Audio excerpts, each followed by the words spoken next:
Today, we are going to go over the Florida as-is contract. This was one of the most confusing things that I learned when I became a realtor. They teach you how to build a business, how to not get sued. They don't teach you how to open a door or how to write a contract. So here we go. So I am going to use Zip Form Plus for my contract. That's where I build all of my documents.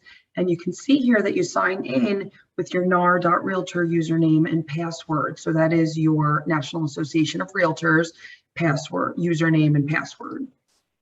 So we're going to sign in to Zip Form Plus. Now I only use Zip Form Plus to create my document. I don't use it for anything else besides that. I don't use it for any of my contact management or anything, only to create my contracts, addendums, and documents of such. So we are going to click on new, and we're going to do a new purchase or offer. So we're going to enter in our property name here. Now I have the MLS open. I'm going to use an old listing, and we're going to just highlight the address of the property. And then we are going to paste it right in here. Now this is a residential property. So we're going to click residential. If it's a condo or one of these others, you're going to click that because it is going to preload some of those other forms for you. It's active, and we're going to click save. So now we have created this new account in Zip Form, and what we are going to do, super simple, we are just going to create an as-is contract. So there are lots of more dynamic things you can do in here as far as filling in complete information. We're skipping through all of that. We're just completing the document. Behind my face here, you're going to click on all forms. And we have the opportunity for Florida Association of Realtor forms, seller forms, which is my MLS, as well as some other NAR forms available. But we're sticking with the Florida form library right now. And we're going to go to the as-is residential contract. So we went ahead and clicked on that, and it added it in here. So we're going to click on this. Now, all the areas in the as-is contract that have the yellow spots are areas that we can fill in. So it's really a plug and play. So we are going to add our parties here. First, we're going to add the seller. Now, to find the seller, there's a couple of ways you can do it. You're going to scroll down to the bottom of the MLS, and you're going to see the seller's name right here. If the seller's name isn't under the bottom of the MLS and the realtor information, you can also click on the tax ID area, and that's going to bring you straight to the most recent tax records. So if for some reason you see it says owner of file or owner of record, or it doesn't have anything there, you're going to click on the tax ID and you're going to add in the owner's name. And you want to do this because you want an incredibly complete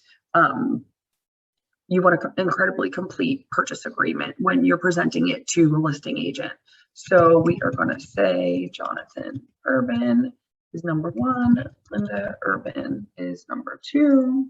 And now this is for the buyer. So you are the buyer's agent in this case. So we are writing the offer for your buyer.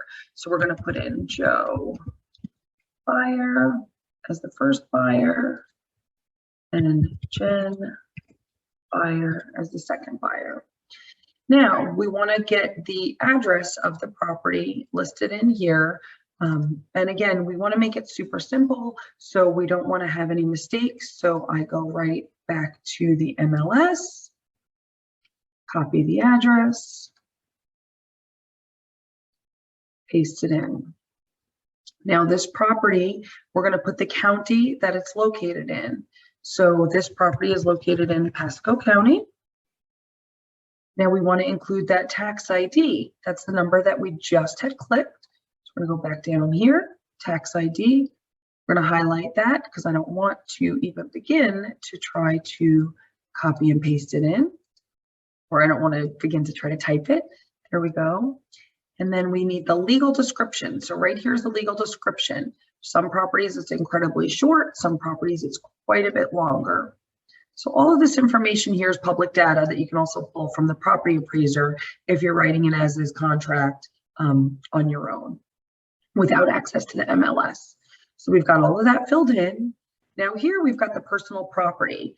Now, when you learned in real estate school, if you take the house and you turn it upside down and shake it, everything that falls out is considered personal property. Everything that stays is not. So in this particular instance, one of the things that you really want to be aware of is a washer and dryer. That very often is or is not included. That is not listed here in the personal property. So for this particular instance, we're going to say that the washer and dryer are included. And here, personal property that's not included. So anything that is not going to convey. So in the bottom of the realtor remarks, sometimes there will be items that are going to say there's something that doesn't convey. So we're going to use, for example, we're going to say the water softener is not included because it's leased. It'll be on the seller's property disclosure as well. So we are just going to make the purchase price of this house $300,000. So we're going to fill that in. And now the initial deposit, that is that initial escrow deposit that's made when your good faith deposit. So we're not going to accompany the offer. We are going to make that deposit within 3 days. And typically 1% of the purchase price is a standard deposit in the area. You want to put a little more skin in the game, you put it higher. This is something you discuss with your buyer and possibly your broker as well. But here, we're going to put $3,000. Now, the escrow agent information name. In the MLS, this should be at the very bottom of the screen. Sometimes it's completed, sometimes it isn't. But what we're going to do here is we're just going to say Sally Title, ABC Title. We're going to put in their address. We want this fully complete.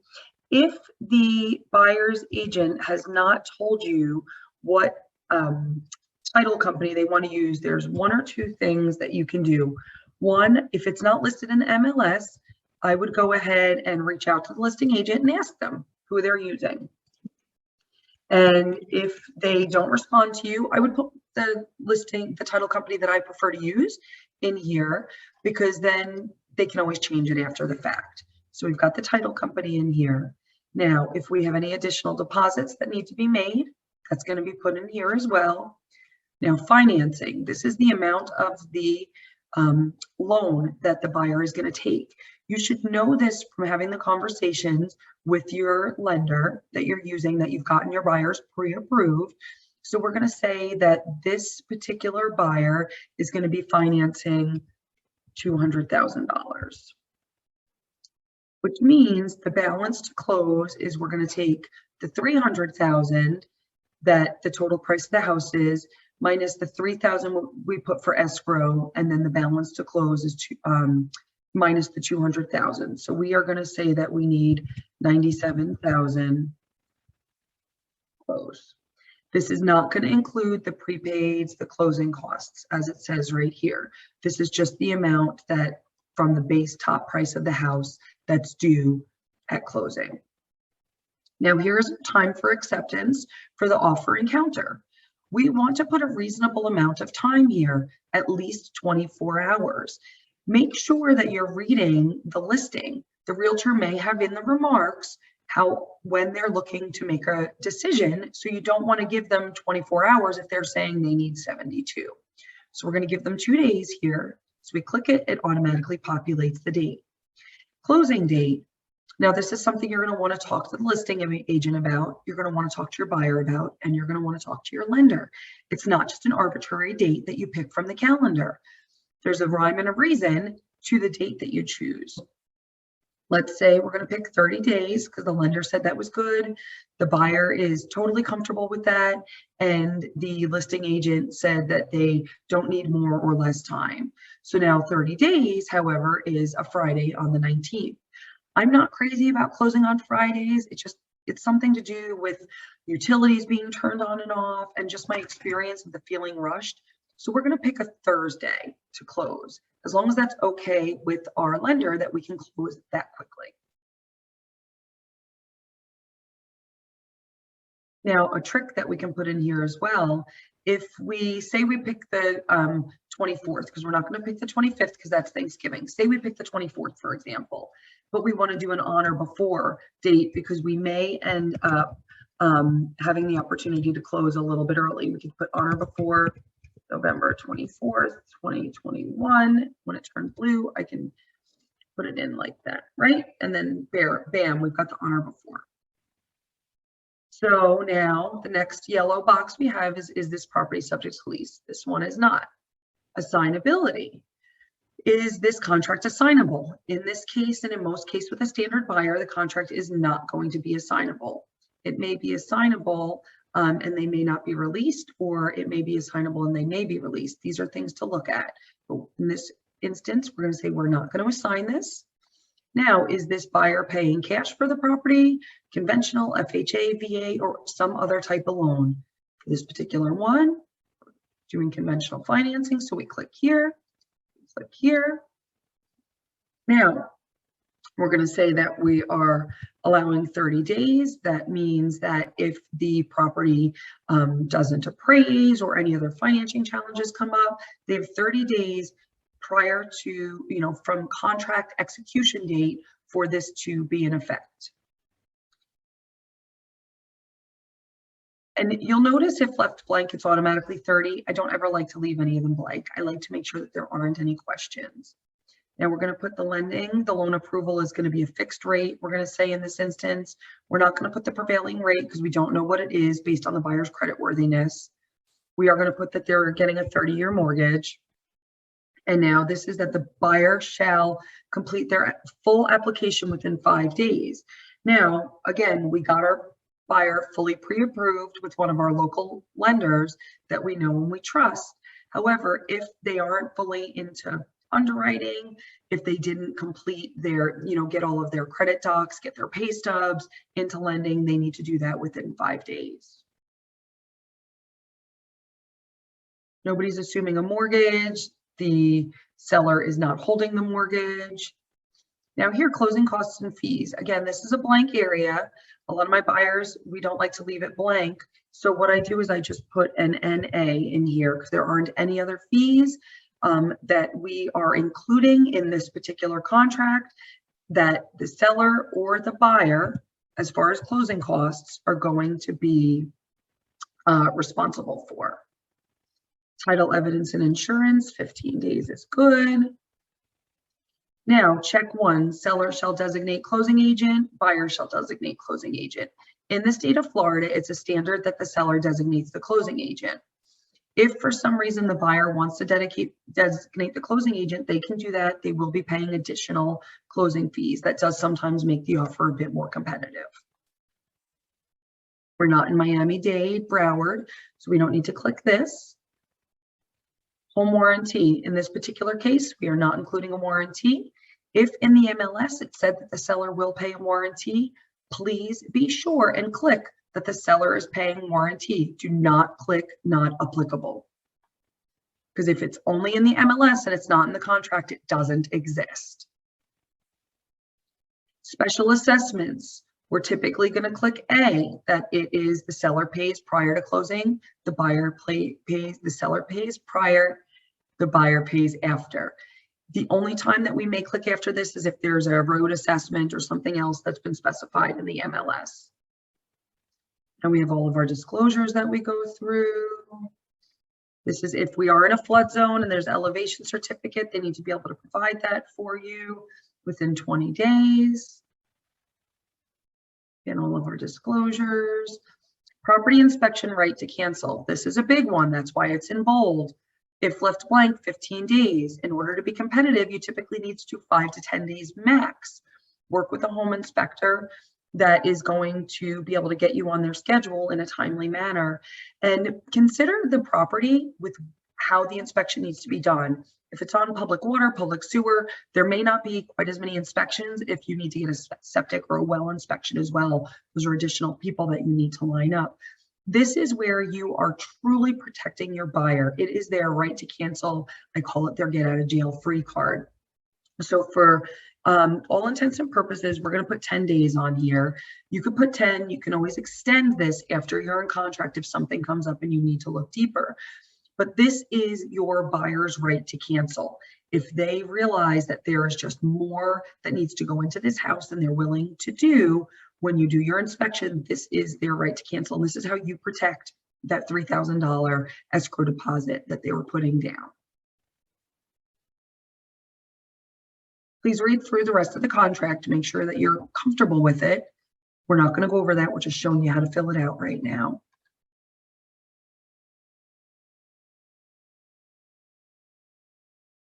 Now, if there are any addendums that need to be included, such as an HOA document, that's going to be on here as well. If there's anything else here, we don't include the seller property disclosure with the actual contract, but any of the other addendums are here. Now, any additional terms will be written in here. So this is if there are any additional warranty information. Any notes in the MLS that aren't in the contract can get added into here, because if it's not in the contract, it doesn't exist. The MLS is purely marketing. It's not legally binding. This is also where you're going to put if there's any seller paid closing costs. So you could put something, for example, seller will pay 3% towards buyer's closing costs and prepaid.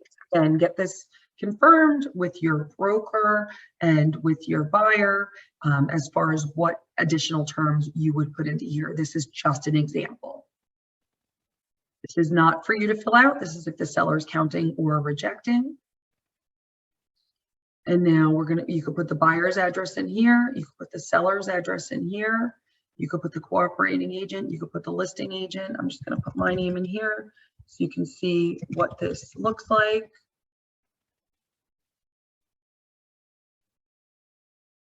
Okay, and then that is it. So what we're going to do after this is we're going to save this, because we are not using this to get the document signed. We're going to save it to our device. So we have to download the file. Make sure whenever you are creating a new as-is contract, you always go from zip forms, because you do not want to have an outdated contract, and they are being updated all the time. And zip forms will have the most updated contract in here for you. So now let me move my face again. We are going to go to documents. I'm going to go to sample docs, and we're going to save the as-is contract here in our sample docs. Now, I use SkySlope for my digital signature.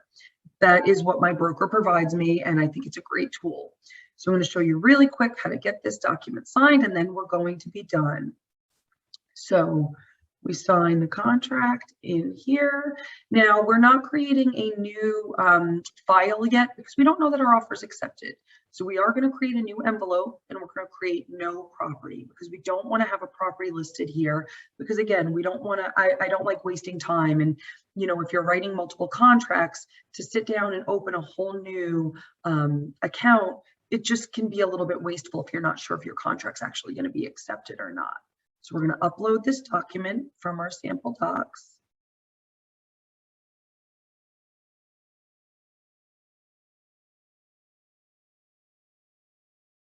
There it is that we just saved. Now we're going to go to next. Now it's going to say, do I need to sign this? I don't need to sign this, but I need Joe and Jen Buyer to sign this, because they are my buyers, right? So we're going to say Joe Buyer. Joe@gmail.com is his email, and we're going to say that he is the purchaser. So he's the first person that needs to sign it. Then what did I say? Jen Buyer. We're just going to say jen@gmail.com. I'm going to make it up. She's the second buyer. Here we go. So now we see here who signs first, who signs second, and who only needs a copy of the document. If we have someone that we're working with, we can add them in there as well. But again, it's super simple, because you're going to get a copy of it because it's your account anyway. So we're going to click next. And now we have our contract uploaded in here. Move my face again. And now we're going to scroll through. And we're going to add our buyer's initials throughout the contract. Now, Joe and Jen have the same initials, but you can see we can change who signs who initials, right? And if we accidentally put it, we just exit out. Prior to sending it, I would review it, make sure that we didn't miss anything, make any mistakes. We do have compliance. They'll verify if we did make any mistakes, that's for sure. But in a complete, I can tell you as someone who lists homes that I've had 52 offers at one time on a home. The appreciation for a complete, properly written offer is going to put you ahead of the game, because the listing agent is going to know that you're someone that pays attention to what you do, you have care, and you are going to potentially be really great to work with and ensure a smooth transaction. So as you can see, there are a ton of initials that we have to put here because we want to make sure every single page the buyer has read. Now, I'm just rushing through this to show you how to do it, but I do want you to know that you have to review this contract with your buyers. Make sure that they understand what they are signing. You are their fiduciary. It is your responsibility to make sure that you are sharing with them what they are signing so they can understand what they are getting into. They've hired you because they trust you. We're going to put a signature. So we've got Jen. We've got Joe, date signed. Make sure we get it for each one of them. We don't get the seller's signature. That is their listing agent responsibility. They take care of that. So now we hit everything we needed to. So now we're going to scroll up here. We're going to click send. All right, offer for signature. Review and sign. And as I said, you're going to review this with your buyer prior to them signing it so that they understand what they are signing. We're going to click send for signature. And that's it. Easy peasy. Once they sign it, you're going to get it back in your document and you're going to prepare it and send it over for the listing agent. We'll do another video for that, how to send a complete package and make the listing make the offer great. If you found this helpful, please like, subscribe. Let me know if there's anything else that you'd like to learn about. I know that some of this isn't, it's not sexy, but it's some of the nitty gritty that we truly need to know how to do in order to be successful at our jobs. Thanks so much.